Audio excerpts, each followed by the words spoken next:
सर्वांच्या मनामध्ये हाच विचार असेल का नीट क्रॅक होऊ शकते का आता पण? तर तुम्ही बरोबर व्हिडिओमध्ये आलेला आहे. नीट आता पण क्रॅक होऊ शकते. मी तुम्हाला सांगतो तसं आपण टाइम फॉलो आणि टाइम मॅनेजमेंट केला आणि युट्यूबवरती बेस्ट टीचर पण मी तुम्हाला सांगणार आहे कोणते कोणते आहेत कोणते नाही. फ्री बॅच आहेत आपल्याला, त्यांचे पूर्ण डिटेल सिलेबस शिकवणार आहे. तर चला आपल्या व्हिडिओला सुरू करूया. तर आपण सुरुवात करूया की बेस्ट टीचर कोणते कोणते आहेत युट्यूबवरती. सिर्फ मॅडम बायोसाठी आहेत, ते फुल सिलेबस करून देतात बायोसाठी फक्त. आणि केमिस्ट्रीसाठी आकांक्षा मॅडम आहेत आणि फिजिक्ससाठी अनुपम सर म्हणून आहेत. अनुपम सर अनअकॅडमीचे, तिन्ही पण अनअकॅडमीचेच आहेत. तर तुमच्या आवडीनुसार तुम्हाला वाटत असेल मी कोणाचं प्रमोशन करत आहे, मला प्रमोशनसाठी कुठे पैसे वगैरे भेटलेले नाही. माझ्या माहितीसर मला आवडतात की फिजिक्ससाठी अनुपम सर एकदम बेस्ट शिकवतात. प्रतीक सर एक म्हणून आहेत, प्रतीक सर जे. आणि केमिस्ट्रीसाठी शुभम करण सर म्हणून एक आहेत, अनअकॅडमीचेच आहेत. आणि रक्षिता दिदी सर्वात बेस्ट दिदी आहे, ती फेवरेट सगळ्यांची. तुम्हाला माहिती असेल रक्षिता दिदी म्हणून, ती बायो शिकवते. आता त्यांना जॉईन केलेलं आहे, आता जस्ट अनअकॅडमीत त्यांना जॉईन केलेलं आहे. त्यांच्या काय अग्रीमेंट होत्या म्हणून त्यांना आतापर्यंत काय अनअकॅडमीला जॉईन केलं नव्हतं.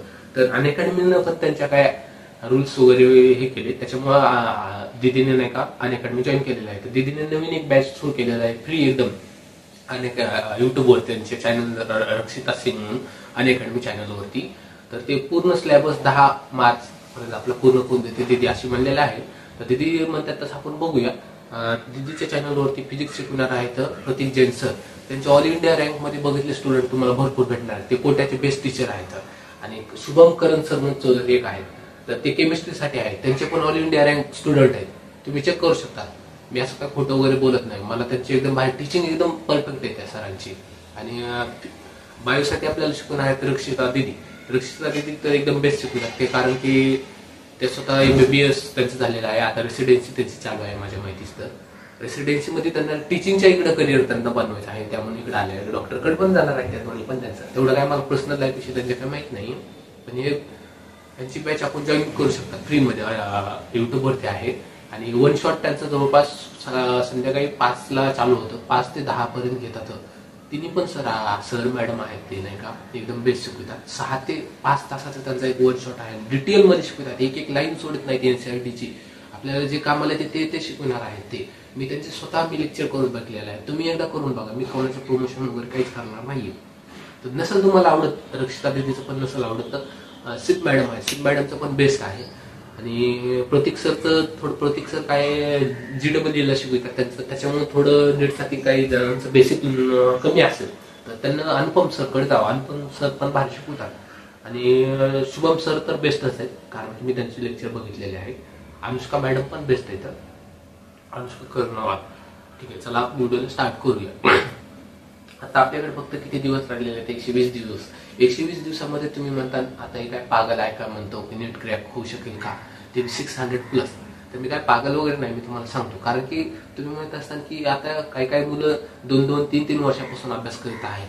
आणि आपण आता फक्त 120 दिवसामध्ये कशी नीट क्रॅक करू शकता, फक्त 4 महिन्यामध्ये. हे मला तर मूर्ख वाटतं. असं तुमच्या मनामध्ये विचार येत असेल, खरं तुमच्या मनामध्ये येत असणार असेल, मला माहिती पण आहे. मला राग काय येणार नाहीये, मी पण एक स्टुडंटच आहे. तर तुम्हाला मी सांगतो की 120 दिवसामध्ये नीट कशी क्रॅक करतात. आता आपण 2-3 वर्षापासून काही जण अभ्यास करीत असतात, पण त्यांची रफ्तार कशी असणार आहे? धीमे धीमे असणार, एकदम दम्मानं त्यांचं चालणार असणार. त्यांचे ऑफलाईन क्लासमध्ये, ऑनलाईन क्लासेसमध्ये एकदम दम्माने, मजाकमध्ये, सगळं फ्रेंड सर्कल वगैरे, कोणाला गर्लफ्रेंड असेल त्याच्यामध्ये, हसी मजाकमध्ये सगळ्यांचं चालू असेल. तर आता आणि मेन टायमिंग हेच आहे की हे लास्टचे जानेवारी, फेब्रुवारी, मार्च, एप्रिल हे 4 महिने आपल्यासाठी खूप इम्पॉर्टंट असतात. या महिन्यामध्ये पासूनच आपण अभ्यास एकदम तगडे केला तर आपण नीट फोडू शकतात. कारण की ह्या महिन्यामध्ये मला पण एक अनुभव आलेला आहे. मी गेल्या वर्षी नीट दिली, पण मी अभ्यास केला स्टार्टिंगला. तर माझ्यानंतर काय झालं, फेब्रुवारीपासून थोडं माझ्या कझनचं लग्न आलं, त्याच्यामुळे थोडं मी हे झालो.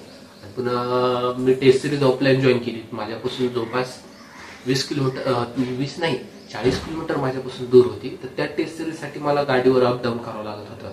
त्या अपडाऊन मध्ये माझी खूप परेशानी झाली, त्याच्यामुळे माझं थोडं अभ्यासाला खूप फरक पडला. आणि पुन्हा नंतर तर कझनचं लग्न झालं, त्याच्यामध्ये थोडी माझी तब्येत पण खराब झाली. माझं काही नीट काही क्रॅक झालं नाहीये. ह्या टाइमला तर मी नीट क्रॅक करणार आहे. सध्या तर मला फिजिओथेरपीला ऍडमिशन भेटलं होतं, पण स्पॉट राऊंडनं आधी मला भेटलं होतं जळगावचं डॉक्टर उल्हासराव पाटील. ते कॉलेज बेस्ट होतं, पण मला काय वाटलं पुण्याचं घ्यायचं होतं मला कॉलेज, संचिती, मॉडर्न हे कॉलेज पाहिजे होते. पण म्हणलं भेटेल मला तिथे स्पॉट राऊंडला मी ऍडमिशनला प्रोसेस केली. ते उल्हासराव डॉक्टर कॉलेज सोडलं. स्पॉट राऊंड मध्ये मला एक कोकण मधलं भेटलं कॉलेज, पण मला ते काय कॉलेज आवडलं नाही, त्यामुळे मी सोडलं आणि रिपीटला आता स्टार्ट केलेलं आहे. मी पण जवळपास 15-20 दिवस झाले मी स्टार्ट करून. मी तुमच्या जर्नीमध्ये सोबतच राहणार आहे. आणि रोज सकाळी आपण 5:30ला उठूया. 5:30ला उठल्याच्या नंतर फ्रेश वगैरे व्हायचं, ब्रश वगैरे करणं, तुमचं सगळं आलं त्याच्यामध्ये. 5:30 पावणे 6 पर्यंत उठायचं. 6ला थोडं बाहेर जायचं माइंड फ्रेश करण्यासाठी, ग्राउंडला किंवा गार्डन वगैरे असं तुमच्या जवळ कुठे. मॉर्निंग वॉक करायचा, थोडा योगा मेडिटेशन करायचं की आपला माइंड हे पूर्ण रिलॅक्स झाला पाहिजे. रिलॅक्स झालं तर आपण अभ्यासाला एकदम मजा येईल आपल्याला करायला. तर मग 6ला गेलात बाहेर आपण 6 ते 7, 6:30-7 पर्यंत आपलं जे काय आहे ते करून घ्यायचं. 7ला थोडं हलका ब्रेकफास्ट करायचा आणि ब्रेकफास्ट केल्याच्या नंतर 7 ते 12 पर्यंत एक पहिला स्लॉट राहील आपला. पहिल्या स्लॉटमध्ये तुम्ही फिजिक्स विषय पण घेऊ शकतात, केमिस्ट्री पण घेऊ शकतात, मॅथ पण बायोलॉजी पण घेऊ शकतात. तर तुमच्या आवडीनुसार जे पण विषय घेतात. तर माझ्या माहितीच तर जास्त करून आपण फिजिक्स विषय घ्यायचा. फिजिक्स विषय घेतला थोडं प्रॉब्लेम होतो, म्हणजे टफ राहतं फिजिक्स. त्याच्यामध्ये न्यूमेरिकल्स वगैरे सॉल्व्ह करावं लागतात. त्याच्यामुळे आपला ब्रेन ऍक्टिव्ह असतो मॉर्निंगच्या टायमाला. तर आपण सकाळी फिजिक्स घेतल्यानंतर थोडं ब्रेन ऍक्टिव्ह असल्यामुळे आपल्याला एवढं काही हेच नाही. दुपारी घेतला थोडं झोप वगैरे ती कंटाळा येतं, त्यामुळे आपण मॉर्निंगला फिजिक्स घ्या. तुमच्या आवडीनुसार तुम्हाला जे घ्यायचं ते पण घेऊ शकतात आपण. मग 12 ते 5 पर्यंत आपला दुसरा स्लॉट आहे. 12 ते 5 दुसरा स्लॉट झाल्याच्या नंतर 5 ते 9 तिसरा स्लॉट आहे. त्याच्यामध्येच आपलं डिनर आला, लंच आला आणि तुमचा 10-15 मिनिटाचा ब्रेक वगैरे आलं, काही काम वगैरे आलं तर छोटं 10 ते 15 मिनिटाचं. आणि जास्त करून झोप तर घेऊच नका दुपारची. 10 ते 15 मिनिटाचं एक नॅप घेऊ शकतात. आणि त्याच्यामध्येच काय करायचं की असं मी तुम्हाला म्हणलं तुम्हाला असं पूर्ण टाइम टू टाइम करायचं नाही काही काम. त्या टायमिंग मध्येच थोडंफार खालीवरी होईल, कारण की टाइम कधी पण खालीवर येऊ शकतो. माझा पण होतो, पण ते टाइम खालीवर झाल्यानंतर आपल्याला खूप राग येतो. त्याच्यामुळे म्हणतो त्याच्यामध्ये डिनर करा, लंच करा, 10-15 मिनिटाचा ब्रेक घ्या. त्याच्यामध्येच 1-1.5 तास झाला की एक ब्रेक घ्यायचा, 1-1.5 तास झाला की एक ब्रेक घ्यायचा. त्याच्यामध्ये तुम्ही गाणे ऐकू शकतात. 5 मिनिटं गाणी आहे. रील्स वगैरे स्क्रॉल करत बसू नका. रील्स स्क्रॉल करत बसला तर टाइम आपला भरपूर जाईल. आणि मेन करून आपल्या बाबू शोनाला बोलूच नका, कारण ते बोलत बसलं तर खूप टाइम जातो.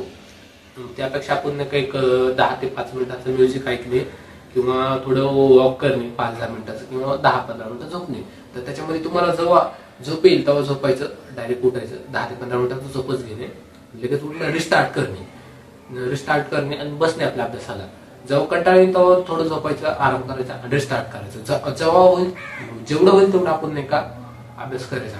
मग पुन्हा 9ला मी म्हणलो तुम्हाला 9 ते 10 थोडं आपल्या फॅमिली सोबत टाइम स्पेंड करा. काही जण पीजीने राहत असतात, तर पीजी वाल्यांनी काय करायचं, आईला दिदीला किंवा भाईला कॉलवर बोलले, पप्पाला कॉलवर बोलले. पप्पाला तर जास्त करून कोणी कॉलवर बोलत नाही, मम्मीला जास्त बोलतो. तर मग आपलं बोलणं जे काय आपले प्रॉब्लेम येतात ते काही जास्त करून घरी सांगायचं नाही, कारण की आपल्यामुळे घरच्यांना पण टेन्शन येतं. तर आपण तसं टेन्शन येतेच नाही. आपल्या भाऊ असेल किंवा बहीण असेल तर तिला सांगायचं. भाऊ तर सगळ्यात मस्त राहतं, माझ्यासाठी माझा भाऊ छान आहे. तर मग ते झाल्यानंतर थोडं नाईट वॉकला पण जाईल, थोडं 10-15 मिनिटं, जास्त वेळ नाही.